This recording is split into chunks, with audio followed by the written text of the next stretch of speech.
একদিন স্বামী আর স্ত্রী বেড়াতে গেল চিড়িয়াখানায়। তারা দেখলো একটি বানর তার সঙ্গিনীর সাথে খেলছে, খুনসুটি করছে। স্ত্রী দৃশ্যটা দেখে মুগ্ধ হয়ে স্বামীকে বলল, কি চমৎকার ভালোবাসার দৃশ্য, তাই না? এরপর তারা গেল সিংহের খাঁচার কাছে। দেখলো সিংহ খাঁচার একপাশে চুপচাপ বসে আছে। সিংহীটাও অদূরে অন্যদিকে ফিরে বসে আছে। স্ত্রী দেখে বলল, আহারে, ভালোবাসার কি নির্মম পরিণতি। স্বামী এতক্ষণ চুপচাপ স্ত্রীর পাশে হাঁটছিল। এবার নীরবতা ভঙ্গ করে স্বামী স্ত্রীকে বলল, এই ধরো, এই ছোট পাথরটি সিংহীর দিকে ছুঁড়ে মারো, আর দেখো কি ঘটে।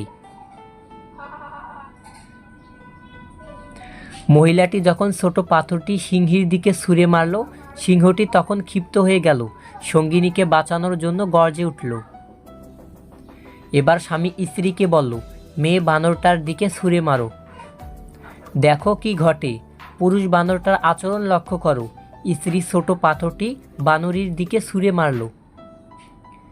দেখা গেল ছুঁড়ে মারার আগেই স্ত্রী বানরটা নিজের আত্মরক্ষার্থে ছুটে পালিয়ে গেল, সঙ্গিনীর দিকে একবার ফিরেও তাকালো না। স্বামী বলল, মানুষ তোমার সামনে যা প্রকাশ করে তা দেখে প্রভাবিত হয়ে যেও না। অনেক মানুষ আছে যারা তাদের বানোয়াট লোক দেখানো আবেগ অনুভূতি প্রকাশ করে অন্যকে প্রতারিত করে। আবার অনেক মানুষ আছে যারা তাদের ভিতরের গভীর অনুরাগ ভালোবাসা লুকিয়ে রাখে। আর বর্তমানে এই সিংহদের চেয়ে বানরদের সংখ্যাই বেশি, আর মানুষ এই বানরদেরকেই পছন্দ করে। বলেছিলাম ফ্ল্যাটটা অনেক ছোট, মাকে গ্রামে রেখে এসো। সে প্রতিশোধ নিল। ছেলেকে হোস্টেলে রেখে এসে বলে, বুঝো আমার মায়ের কেমন লাগবে। যার জীবনসঙ্গী ভালো, তার দুনিয়াতে আর কোনো বন্ধুর দরকার হয় না। যার জীবনসঙ্গী খারাপ, তার দুনিয়াতে আর কোনো শত্রুর দরকার হয় না। বিয়ের দিন দাওয়াত পায় এলাকার গণ্যমান্য ব্যক্তিরা, আর মৃত্যুর দিন কবর খুঁড়তে আসে পাড়ার গরিবরা। ভূমির মালিক মাঝে মধ্যে ভূমিকম্প দিয়ে পৃথিবীর মানুষকে জানিয়ে দেন যে এই ভূমিতে একমাত্র তারই রাজত্ব চলে। যিনি গরম দিয়ে উত্তপ্ত করেন, তিনি বৃষ্টি দিয়ে রহমত দেন। যিনি দুঃখ দিয়ে কষ্ট দেন, সুখ দিয়ে আনন্দ আপনি দেবে। শুধু সময় ও ধৈর্যের পরীক্ষা। নিজের মনে করে কারোর উপর অধিকার খাটাতে যেও না, তাহলে সময় তোমাকে নিজের জায়গাটা চিনিয়ে দেবে। মায়া ত্যাগ করতে শেখো, দেখবে কষ্ট কমে যাবে, কারণ মায়া জিনিসটা নেশার চাইতেও খারাপ। নারীর অভিমান বুঝলে ভালোবাসা দ্বিগুণ পাবে, অভিমান না বুঝলে সে সম্পর্কের মৃত্যু হবে। ভালো বন্ধু হলো হাত ও চোখের মতো। হাত যখন ব্যথা পায় তখন চোখ কাঁদে, আর চোখ যখন কাঁদে তখন হাতও চোখ মুছিয়ে দেয়। কষ্ট দেওয়া মানুষগুলো এমনই, যে বিষ দিয়ে বলবে খেতে হবে, আর বিষ খাওয়ানোর পর বলবে তোমাকে বাঁচতেই হবে। শিশুদেরকে ধনী হতে শেখাবেন না, তাদেরকে সুখী হতে শেখান, তাহলে সে বড় হয়ে কোনো জিনিসের মূল্য না করে মূল্যায়ন করতে শিখবে। টাকার পরিমাণ কম থাকলে রক্তের সম্পর্কের আত্মীয় স্বজনরাও বিভিন্ন অনুষ্ঠানে দাওয়াত দিতে ভুলে যায়, এটাই বাস্তবতা। অল্প জ্ঞানী লাফায় বেশি, মধ্যজ্ঞানী চুপ, পূর্ণজ্ঞানী বিনয় বেশি, শান্ত তাহার রূপ। গুরুত্ব না পেলে সাহস করে দূরত্ব বাড়াও, আত্মসম্মান নষ্ট করে ভালোবাসা আদায় করা যায় না।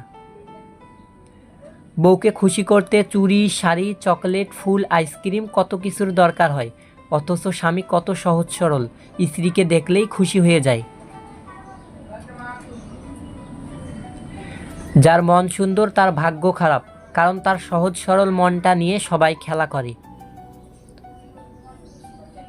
পায়ে যদি জুতা নাও থাকে, কিন্তু হাতে যেন বই অবশ্যই থাকে, কারণ জুতো তোমায় কিছুটা পথ চলতে সাহায্য করবে, কিন্তু বই তোমার জীবন গঠনে সাহায্য করবে। স্বামী যতক্ষণ ছায়া হয়ে মাথার উপরে থাকবে, ততক্ষণ তোমার সাথে দুনিয়ার সবাই সম্মান দিয়ে কথা বলবে। স্বামীবিহীন হয়ে দেখো, কারো চোখে তুমি আপদ, কারো চোখে তুমি বোঝা, আর সমাজের চোখে হয়ে যাবে তুমি একজন অসৎ নারী। সাফল্যের জন্য তোমাকে 3টি জিনিসের মূল্য দিতে হবে: ভালোবাসা, কঠোর পরিশ্রম, আর স্বপ্নকে বাস্তব হতে দেখার জন্য ব্যর্থতার পরও কাজ করে যাওয়া। আমি স্বপ্নকে হারিয়ে যেতে দেখেছি, কাছের মানুষকে দূরে সরে যেতে দেখেছি। সবাই বলে ভালোবাসা হাসতে শেখায়। আমি সেই ভালোবাসাকে গভীর রাতে একাকী কাঁদতে দেখেছি।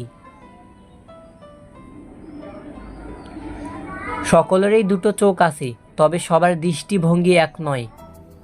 সৎ পথে বাধাগ্রস্ত হবেন বেশি। আজকাল অসৎ পথটা অনেক সহজ আর প্রশস্ত। কেউ একবার মন থেকে উঠে গেলে তাকে কোনোভাবেই আর আপনার ভালো লাগবে না, পরে সে যতই খোঁজ নিক না কেন। কখনো কাউকে কথা বলার জন্য বারবার অনুরোধ করার দরকার নেই। যার কাছে তোমার সত্যিকারের মূল্য থাকবে, সে হাজার ব্যস্ততার মাঝেও তোমাকে সময় দেবে। কাছের মানুষ বলতে আসলে কিছুই হয় না। মানুষ তো শুধু প্রয়োজনেই কাছে আসে, প্রয়োজন ফুরালে নিজের রাস্তা মাপে। শ্বশুরবাড়ির লোক যেমনই হোক না কেন, কখনো আফসোস করবেন না। কেননা স্বামী যদি ভালো হয় তাহলে তুমি সুখী, কারণ সব মেয়ের কপালে ভালো স্বামী জোটে না। নীরবতা ও হাসি হলো দুটি শক্তিশালী হাতিয়ার। নীরবতার মাধ্যমে আপনি সকল সমস্যা এড়িয়ে যেতে পারবেন, আর হাসির মাধ্যমে আপনি সকল সমস্যার সমাধান করতে পারবেন। চরম বাস্তব কিছু কথা। মিষ্টি মুখে মিথ্যা বেশি, সত্যবাদীদের হাসি বেশি, সরল মানুষেরা ঠকে বেশি, বড়লোকের চাহিদা বেশি। বোকারা ভালোবাসে বেশি, মধ্যবিত্তদের স্বপ্ন বেশি, গরিবের কষ্ট বেশি। তুমি সবার সাথে যতই ভালো ব্যবহার করো না কেন, কেউ না কেউ তোমার বদনাম করবেই। আশা কখনো তোমাকে ছাড়ে না, বরং তুমিই তাকে ছেড়ে দাও। মানুষ কখনো ইচ্ছে করে কাঁদে না, কাঁদায় তার অতীত, কাঁদায় তার অতীতের স্মৃতিগুলো, কাঁদায় তার সবচেয়ে কাছের মানুষ, কাঁদায় তার প্রিয়জন। স্বামী আর স্ত্রীর মধ্যে যদি মিল, মহব্বত, ভালোবাসা না থাকে, সেই সংসার যত নামি দামি আর টাকাওয়ালা হোক, সেই সংসারে সুখ থাকে না। হাসিগুলো সবার জন্য হতে পারে, কিন্তু চোখের জল কোনো একজন বিশেষ মানুষের জন্যই পড়ে। ব্যর্থ মেয়েদের মানসিক প্রশান্তির জন্য ডাক্তার অথবা ওষুধের দরকার নেই। প্রিয় মানুষের কেয়ার, সম্মান এবং ভালোবাসায় তাদেরকে হাসি খুশি রাখতে পারে। খুব কাছের কাউকে ভুলে যাওয়া কোনো সংক্ষিপ্ত রূপ নেই। প্রতিদিন মনে পড়বে এবং স্মৃতিগুলো কষ্ট দিতে থাকবে। কোন ধরনের মেয়েরা বিয়ের পরও খারাপ কাজে লিপ্ত থাকে জানেন? যদি কোনো মেয়ে কোনো পুরুষের সাথে কথা বলার সময় বারবার যৌনতাকে নিয়ে আছে আলোচনা করতে চায়,